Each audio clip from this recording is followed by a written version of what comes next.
একটা কারিশমা দেখাই আপনাদেরকে।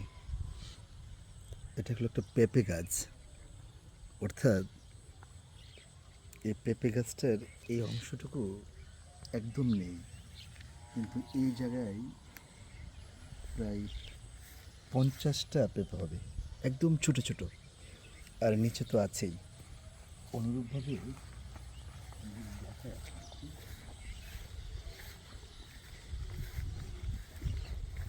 এখানে একটা পেঁপে গাছ আছে, দেখুন জাস্ট এখানে এত সুন্দর পেঁপে গাছের ফুল, এবং একটার সাথে একটা পেঁপে এরকমভাবে লেগে আছে, মনে হচ্ছে যে এক সুতো খালি নেই। চিন্তা করা যায় এখানে এতগুলো পেঁপে ধরেছে, উপরে আরও প্রায় 50-60টা ছোটো ছোটো পেঁপের শিশু আছে।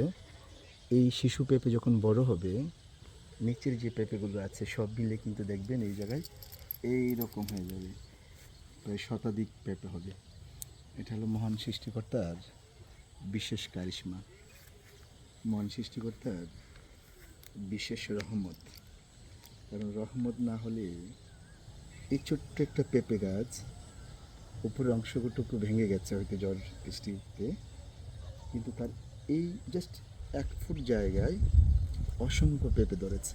অর্থাৎ মহান সৃষ্টিকর্তা 1 ফুট জায়গায় অনেক পেঁপে দিয়ে এই কারিশমাটাকে আমাদেরকে দেখিয়েছেন। আমরা যেন মহান সৃষ্টিকর্তার কাছে সবসময় শুকরিয়া জ্ঞাপন করি। আর এগুলো হলো শিমুল তোলা, না? শিমুল তোলা, ঠিক আছে, এগুলো আসলে মহামূল্যবান শিমুল তোলা। কি সুন্দর না?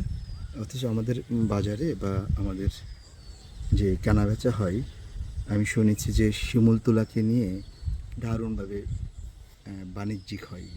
বাণিজ্য হয়, এই জন্য যে মানে 1 নম্বর কিংবা খাঁটি শিমুল তোলা নয় এরকমটা বলে যে না অনেক ভালো শিমুল তোলা।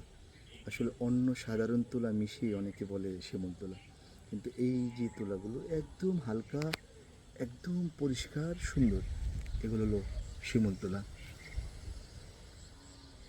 এই জায়গায় অসংখ্য গাছ আছে, পুরাতে মিলিয়ে। ও শিমুল তোলার গাছের একটু একটু কাছে আসুন আপনি। এই যে শিমুল তোলার যে ফুল সেটা অসাধারণ, এই যে কিছুটা পিঙ্ক এবং বেগুনি কালার। শিমুল তোলার ফুল অনেক সুন্দর, অনেক সুন্দর। ও ঘ্রাণও আছে, চমৎকার ঘ্রাণও আছে।